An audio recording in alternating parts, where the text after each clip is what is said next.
When I started speaking about conscious parenting in Nigeria, it wasn't me talking about it. I was bashed a lot because I started preaching there's no point hitting kids, there's no point yelling at kids, and started teaching about the trauma that might cause and how it affects the child's brain and all of the effects, right? Oh, I like the phrases you use. I like the phrases you use because it just reminds me of a lot of the things we were talking about in season 1 of this podcast.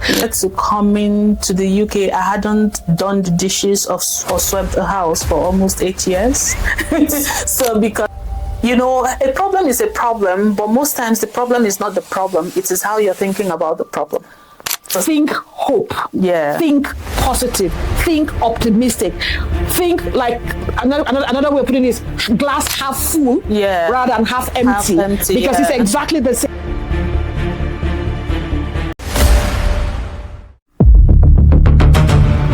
Hello, everyone.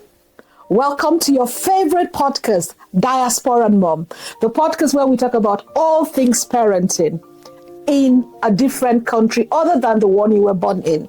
Parenting is hard, but when you have to do it in another culture, that's a journey. But here at Diasporan Mom podcast, we ensure you don't have to walk it alone.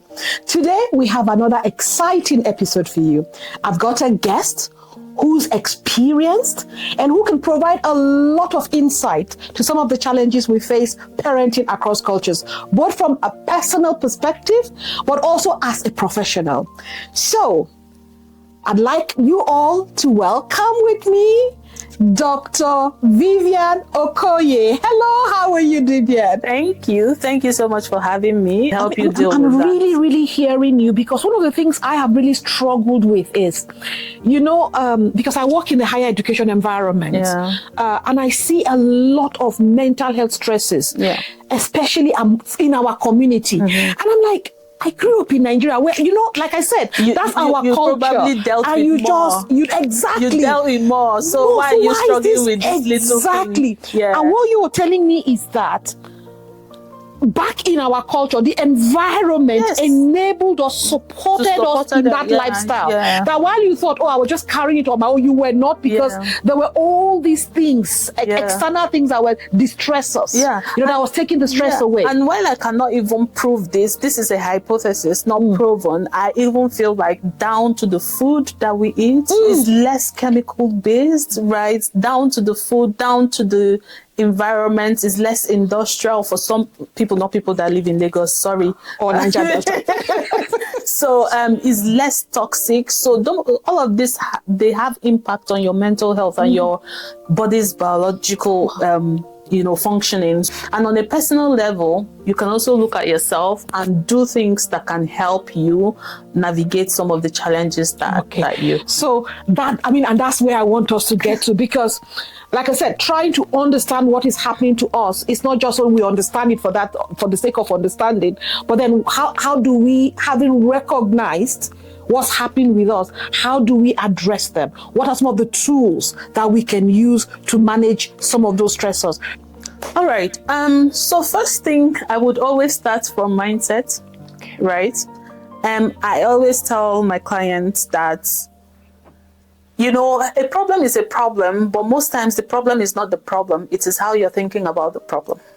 A problem is a problem, but it is not a problem. It is how you're thinking about the problem. That's right? Deep. Yeah, many times is how you're thinking about the problem, because sometimes if you can shift how you're thinking about the problem, then you see more solutions. And there's a way you can think about the problem. You find yourself in a dark hole and it feels like there's no way out, right? So first of all is how you think about whatever problem that you find yourself in. So for example, if you have found yourself in the UK and it feels like, oh my God, I have made a mistake, because it's like that for some people. Why did I do this? Am I gonna get out of this? Am I gonna find myself in the career that I want? Am I gonna get a visa? So there are a lot of things that are stressors for people. I would say have faith, and that looks like a religious thing to say, but I like you to think about it this way. Faith and fear demands for you to believe in something that doesn't exist yet. Yes. So if for example, if you're afraid that, oh, I'm not going to get a job, I'm not going to get a visa, I'm probably going to fail at this. Has it happened? No, it hasn't happened. So you're probably just projecting. The same thing is, I'm likely going to get a job, I'm likely going to build the life that I want, things are going to get better. Has it happened? No. But you're choosing to believe that. I like that. I like the agency, because one of the things I really like about life is that I mean, a lot of things you cannot control, but there are some things you have agency over. Yeah. And what you're saying is, you have agency over your mind. Yes. You choose what you want to believe. Yes. You choose what you want to think. As far as it hasn't happened yet, it hasn't happened. And you can shift how you're thinking about it to give yourself some comfort in the moment while you're doing the things that you can do to make sure that you have the outcomes that you have. So that's one way to start thinking about it. So for whatever situation that you might be finding yourself right now, what I would encourage is that be hopeful, choose to be optimistic, as English people would say, choose to have faith, as religious people would say, right? So in other words, listen, whether or not you are a Christian, Muslim, atheist, it doesn't matter. Yeah. It's what you think. Think hope. Yeah. Think positive. Think optimistic. Think like another way of putting it is glass half full rather than half empty. Because it's exactly the same. It's how you look at it. Yeah, it's how you look at it. Because what that does for you is it gives you some comfort. And when you're in a positive space in your mind, you can actually think resourcefully. Because fear and anxiety will steal away your resourcefulness and you're stuck. So you can't even think, you can't even see the options in front of you. You can't have the right conversation. You can't take the right actions, right? So that's the first thing. It's such a practical tool, and it's not something that is so ambiguous, right? It's just really sitting down and looking at what situation am I in right now? Right? What am I afraid of? Asking yourself that question. Has it happened? No. Then choose to be hopeful. Right? You can talk to yourself. You can, I know. That's one of the things I was now going to ask you, because somebody will tell you, look, you really don't understand what I'm telling you. I am so into it. I'm deep in it. I can't get out of it. So if somebody's in this moment listening and thinking, I want to think hopeful. I want to think positive, but I can't. What are some of the ways, from a psychological perspective that can help them do that? Yeah. What I would say is, if somebody came to you with the same problem that you were struggling with, what would you say to the person? Because most times we're kinder to people than we are to ourselves. So we know how to beat ourselves down. We know how to magnify our problems. But if somebody who was going through similar something probably came to you, you had some encouraging words to say to them. So think about it. If someone came to you and narrated the same story of yourself about them and told you, this is what I'm going through, what do you say to that person? Say it to yourself. Write it down, record it, and replay it to yourself. And then this brings me to also having a community. Community is so important. We naturally. I agree with you. Here in Diasporan Mom, we call it your village. Yes. You need your village. Yes. And the thing is, in the diaspora, community doesn't come to you naturally. It's not handed to you. You have to make an effort to build your community. In Nigeria, you naturally just fell into community. Like if you're not in one association, you're in the church, or your village people, your extended family. Everyone is there. Your co-workers, your co-workers can just become your friends. Here there's professional boundary. You don't get that. So you have to be really intentional and going out of your way to build community. Because in those moments when you're not able to do it for yourself, is there somebody that can do it for you? Build community. Community here doesn't come to you. You have to go to it. And I know that that's not the topic we're talking about now, but it's also one of the things, because sometimes one of the challenges we have is thinking about what is positive about us. And I also say framing yourself and saying, this is who I am, this is what I am, this is what's good about me. Because sometimes that's one of the challenges in the diaspora. That's something to take away, to say, I come from a place where community comes to me. Yeah. You know, and that can make you breathe. Yeah. I mean, right now, I even said it, I'm feeling like, you know, I'm feeling my shoulders rising. You know, it's a good feeling. Yeah. But if it doesn't come to you, go to it. You have to build community, right?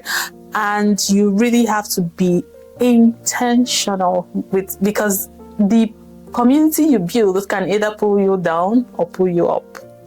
Intentional. So one of the things I personally did when I came into the UK, because a lot of people, the ideas that I had or how I wanted my life to go wasn't quite the norm or the normal route that majority of people would, take. And one of the things I did was to distance myself from everyone who did not believe in that. Okay. So when you're building community, don't be random about it, right? You have a clear vision of what you want to experience in your life, the kind of energy you want to have, the kind of conversations you want to have, where your life is headed, even if it's not looking like it's right now. And then think about people who have similar, right? And when you're building community, be well-rounded.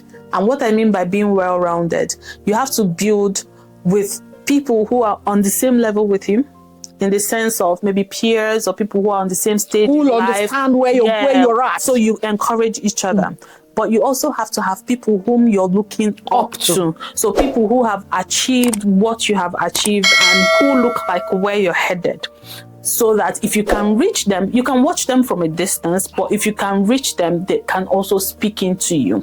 Then you also have to have people who are coming below. So that while someone is pulling you up and you're encouraging each other, you're also pulling someone up. And that's the cycle of life. So really, really thinking about your community intentionally and building your community, because that helps. We're all going through stuff, because if you stay isolated, you think your situation is the worst. But sometimes you speak to someone and they share what they're going through and you're like, God, I'm sorry for being a nagging child, so I'm actually not that bad off. Yeah, so really, really important. And self-care. So, I mean, I want us to remind because you're saying some really deep things. First and foremost, your mindset. Yes. Be positive in your outlook. Yeah. That can be your faith, that can be optimism, that can be whatever it is at work for you, but think positive. Yeah. The next one you said was intentional. Yeah, being intentional. Being intentional about creating a community for yourself. Yeah. Be very, very intentional about that. And you said in creating that community, ensure that you're rounded, because that's really important. Because sometimes we just want to stay with people that we feel comfortable with. But you're saying, no, have people in your life that you can look up to. Have people who are with you at the same level, but also have people that are looking up to you. And I think for me, when you said that, what resonated with me is that for a lot of people who are coming here to the diaspora, especially in the current context, they're living lives where they were important. Yes. They had good jobs, they had good homes. There were people who depended on them. And all of a sudden, people are in survival jobs and all of that.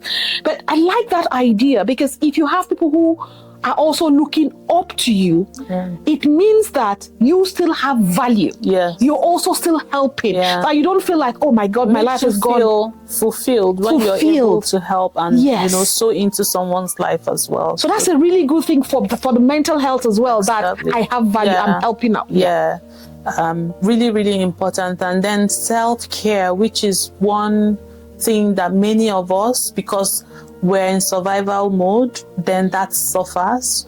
Again, this is something that, if you're an African, that sounds like a foreign language. No, but it actually comes to us freely, even though we don't realize that that's what it is. The Owambe you're talking about is self-care.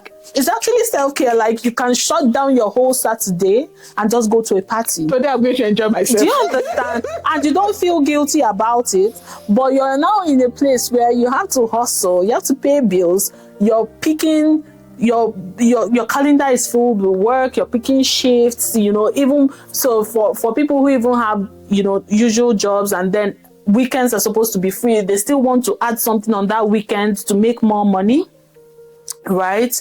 And you find yourself in that cycle. And I'm not saying the bills are not there. I'm not saying you don't have to do these things, but all I'm saying is that you need to rest and you need to take care of yourself. And if you have children, it's also important for your children to experience recreation. Because most times we then come here and then the children never get to experience travel, going to the park, going out for a Sunday meal, for example, or just having a childhood experience, And it doesn't have to be expensive. The self-care doesn't have to be expensive. Yeah. I say this as somebody who is not very good at self-care, if I'm being honest. I tend to spend a lot of time doing one thing or the other, but it's really important because it reinvigorates you, like you say. And I know sometimes for people who've just come in or who are not yet settled, they kind of feel, there's so much pressure, I don't have this time. But what I encourage is, listen, go to the park. It's free. See, right? Sorry for cutting you short, right? I'll just simplify it for you. Like, you don't have to spend money. I think, again, it comes down to that mindset, right?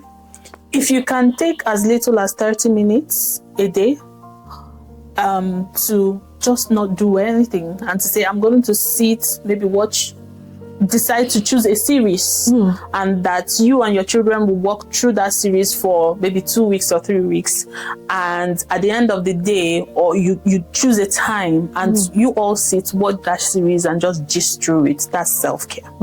If you choose that one Sunday in a month or 2 Sundays in a month, I'm not going to pick a shift, for example. I'm just going to sit at home, we'll cook a meal together, and after eating, if the weather is good, we're just going to take a stroll around the neighborhood. That's self-care. You don't have to spend money. If you choose that, every Friday night, I'm going to keep my diary free and we're going to do movie nights, probably just buy popcorn, buy drinks, and sit down as a family and just enjoy a nice movie and gist. That's self-care. So it really doesn't have to be something that, you have to spend money on. It's just how you think about it, to say, I'm going to clear my schedule for a period of time, in a day, in a week, in a month, and that time is for me and my family. You can have one for your personal self, and you can have one for your family. For your personal self, it can be every day. I wake up 15 minutes before everyone. I just calm myself down before the kids start getting up. I sleep 15 minutes later than everyone, have that 15 minutes to myself, reflect on my day, calm myself down before I sleep. It's as simple as that. So it's just, we do these things, but we're not thinking about it as self-care. And then it doesn't yield the result of self-care to us, because sometimes sometimes you're lying on your bed, you're scrolling for 1 hour, you're not doing anything, but you're not thinking about it as self-care. So it doesn't relieve you, so to say. It doesn't relieve the mental load that you have. You come out of that scrolling, you're still overwhelmed in your head. But if you put your phone down and say, for 30 minutes, I'm just gonna breathe deeper, I'm just going to rest my body, I'm just going to decompress. You come out of it feeling a bit more refreshed than, before you did that. So it's really about how we're thinking about it and about how we're engaging, per time. Thank you. That's wow, So any one of us can have self-care. Yeah. Any one of us, doesn't matter how busy we are. Thank you so much, Dr. Vivian. But there's something I want, because it's a throwback to something we said when we started. Yeah. We talked about the fact that sometimes we arrive here. In fact, a lot of the time we arrive here and it is not what we expected or how we expected, no matter how we plan. So for somebody who may be listening to me who has not yet embarked on this journey, how do you prepare? How do you plan for this journey? All right. What I would say is, the response to this question will be very, very relative, because different people are looking for different things. What is your motivation for relocating? You have to know your why. Because it's only your why, the level and the depth of understanding of your why becomes your North Star that keeps you focused. That keeps you when the challenges come, right? So you have to know why. Why do you want to leave your country to a new country? Is that a strong enough reason? Are you able to push through when the challenges start coming? And then you need to think about where am I going to? The UK is a big place, right? If you're able to go where you already know people, that's a plus. So do you have anybody in the UK? Is there a way that you can move to a city where you some network? Yeah, where you already have some footing. It doesn't matter how close you are with the people back in Nigeria. It's a known face. It's better than moving to a place where you don't know anybody at all. If that is possible, think about it. Think about where you're going to live with your children. So no matter how wealthy you are in Nigeria, when you come to the UK, it's a leveler. So you may not afford the lifestyle that you had in Nigeria. You may not afford to live in the neighborhood that you lived in Nigeria. But can you move to a city or a place that you can afford a decent lifestyle? And it doesn't have to be Nigeria. That could be Ghana. That could be South Africa. Wherever you're coming from. Your example. I'm not using Nigeria because that's where I grew up and that's where I've lived all my life. And that's what I'm familiar with, right? So think about it like the city. So for example, I will use London, for example. If you're moving to London, the likelihood that you're going to live in a neighborhood that may not be good for your children because of your economic level is very high. Right? So for example, this is one of the things I did. Take me away from London, as far away from London as possible, because I cannot afford to live in the kind of place that I want to live in for the sake of my children because of my economic capacity. So, having those kind of thoughts in mind would help you to a very large extent to settle in faster. Because if you don't have it, you can go and get if you're relocating with studies, for example, you can go and get a university in London, and then you come in and then you can't afford an apartment, and then you're struggling, and then you end up in a neighborhood that then exposes your children to more harm than good. So those are the things that you need to do. And then ask questions. Ask questions, because even as I live in the UK, I live in Newcastle, for example, I can only tell you about Newcastle. I can't tell you about the whole of the UK. So ask questions. And that's why I started with the point, go to where you already know somebody, because they can tell you what's happening locally. To a very large degree, you have better information than somebody who is living somewhere else. Ask questions, and prepare your mind. I would say in that preparation of the mind, be open-minded. Right? Don't have a fixed mindset, because when you have a fixed mindset, if things do not go the way that you have imagined, then it throws you off balance. Prepare your mind. You're not also in competition with anyone, because this is one of the things that drive people to extreme anxiety, because you're comparing yourself, your progress, what you're doing with what another person is doing. Embrace your own journey. Embrace your own journey, your destiny, your plan, your why. This is again takes us back to our why, because when you understand your why and you're focused on your why, you know that my journey and another person's journey is different, and I don't have to compare myself. I can be happy for them, I can be happy for what they're achieving, I can be happy for their progress, but I don't have to put pressure on myself to go at the pace that they are going. Right. Are there lessons I can learn from them? If you have the opportunity, I can learn the lesson, because information is really important in this environment. By all means, reach out and learn the lessons. But again, if it's not happening to you the way that it's happening to them, it doesn't mean that you're doing anything wrong. As far as you're putting in efforts, it just means that your journey might be different. So don't pressure yourself. Yeah. Wow. I could go on talking to you, but I know that we have to, at some point, come to an end. I think what we've done today is, with Diasporan Mom, is focusing on you, the parent, and all of the things that impact on you in this journey, this diasporan journey, when you embark upon it.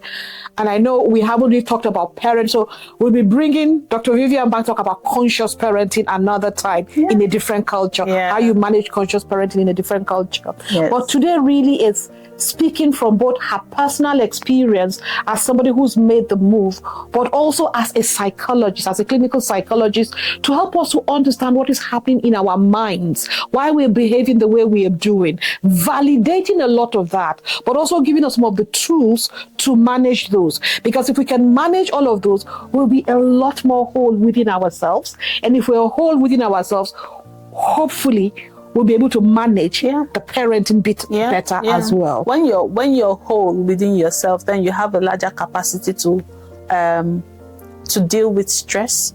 Most times you find out that when you snap, when you lash out, it's just because within yourself, you yourself are struggling. So if we're able to take care of ourselves to a very large extent, then the external stressors we're able to, it doesn't mean that they're not there. They're there, but you would have more capacity to actually navigate them in a way that is more empowering for you. Right, we've covered a lot of ground. Is there one last thing you want to leave with our viewers? I would say that life is a personal journey, and you are exactly where you need to be. I'd always tell my clients, I would say things are exactly as they should be. And that's an empowering approach to life. If you have found yourself in any country at this time, then that's where you're supposed to be.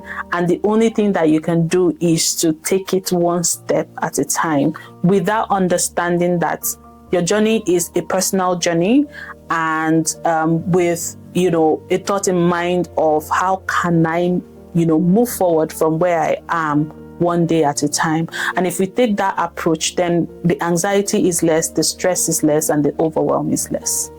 Thank you. I feel like, I've gone out for a meal, a sumptuous meal, and I've just been full up, and that's how my mind feels at the moment. And even for me, thinking, I've been through this journey, and I've been reflecting a lot on this journey, and I've been talking a lot with different people. There's so much I've taken away today. I think today's episode, talking to Dr. Vivian, what it tells us is this journey is a challenging one, but there are tools that you can have, first and foremost, to understand yourself, and then to help you get on to being where you need to be. And it is not about the moment, it's not about what's happening at the moment now, but it's about your wider worldview, about your focus, where you're going to and where you believe that you're getting to get into. So much has been covered today. I hope you took a lot out of it. Please let us know how much of this resonates with you. Some of the stories that we've shared, does that resonate with you? Some of the experience about how it feels, how has it been for you? Leave in the comment section, because your story can help the next person who is also watching this, who is reading through these comments. So thank you so much for being part of our episode today. Please, if you haven't already done so, subscribe, like, share, and see you at the next episode. Thank you very much. Bye-bye.